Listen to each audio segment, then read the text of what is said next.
You didn't necessarily need to take a risk like this. What convinced you that it was worth signing up to do, at all? I don't know. Now I said Michel. I didn't try to imitate Chaplin or Keaton because they are geniuses, and not me. I'm huge, but not genius. And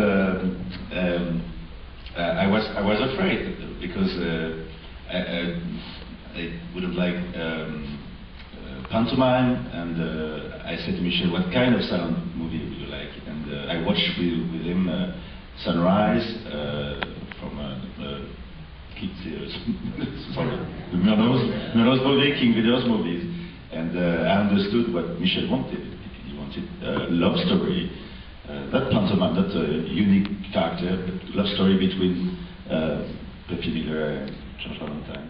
Question first, just how did you become involved with the project, but also did it have a particular sort of resonance for you because of the fact that both your father, the director John Cromwell, and your mother, Kay Johnson, both made their film debuts, she an actress, he as an actor and director at that point, right at the time that talkies came in. It's a pretty interesting coincidence in a way.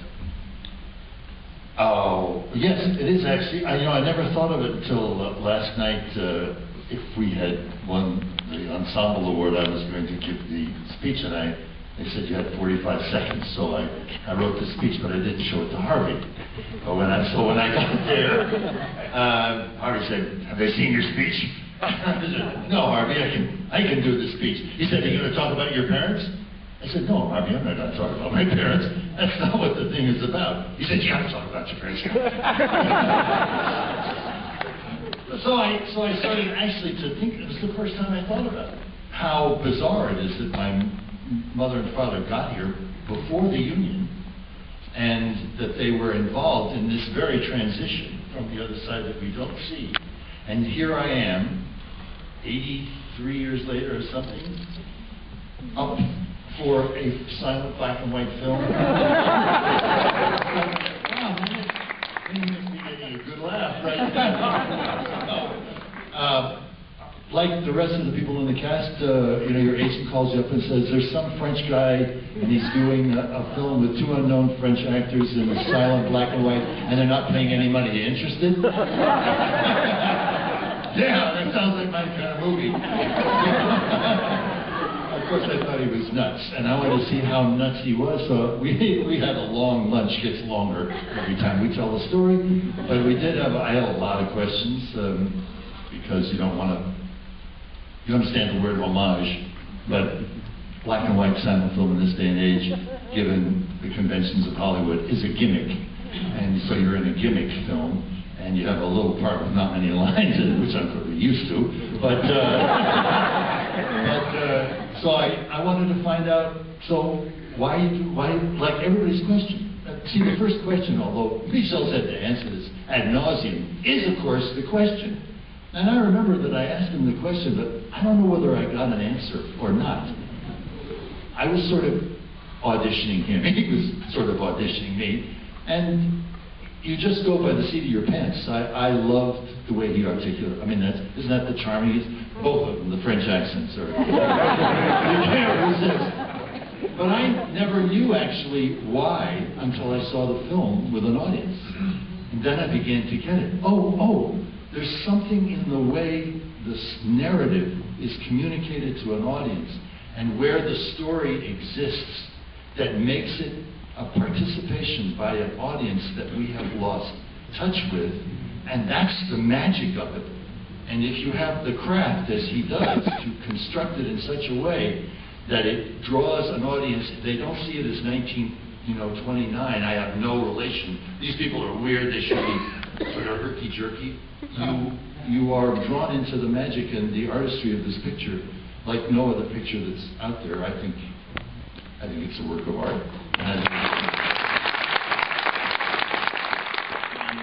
I think the scene where you appear to fall in love, where there's the multiple takes on the of the scene on the movie set. just without without having starred in a silent movie before, where do you find the skill set? How did you find the ability to do that where, to the extent that you're not overplaying it, which would have been very easy, it would have been hammy, it would have looked silly. Sometimes I was at the beginning, the first scene, my character, in the movie.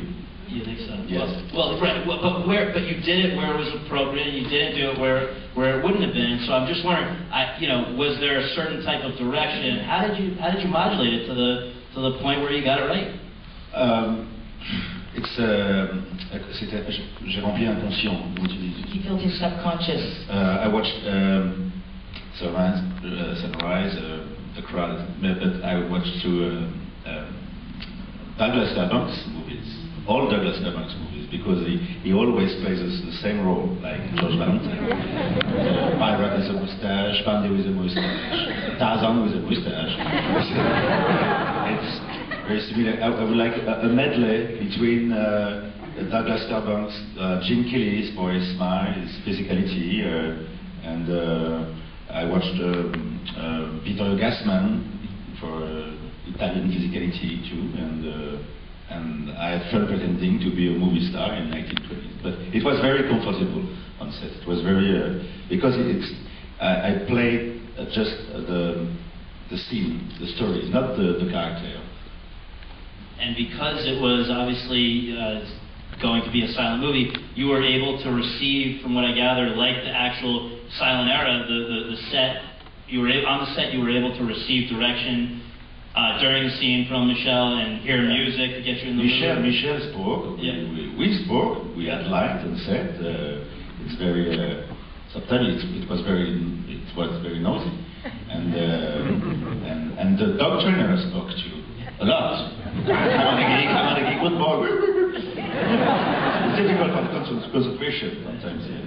And then music as well. Like, I remember a lot of the silent stars would say that's how they would get in a mood, and was that the case for you as well? Évidemment, oui, ça décuple les émotions. Yes, it magnifies emotion. Je crois même que the last scene, c'était avec la musique de déjà Vertigo sur ce qu'on avait mis à la fin. Sur la scène, je sais pas. Effectivement, oui, ça porte quoi. The music carries you.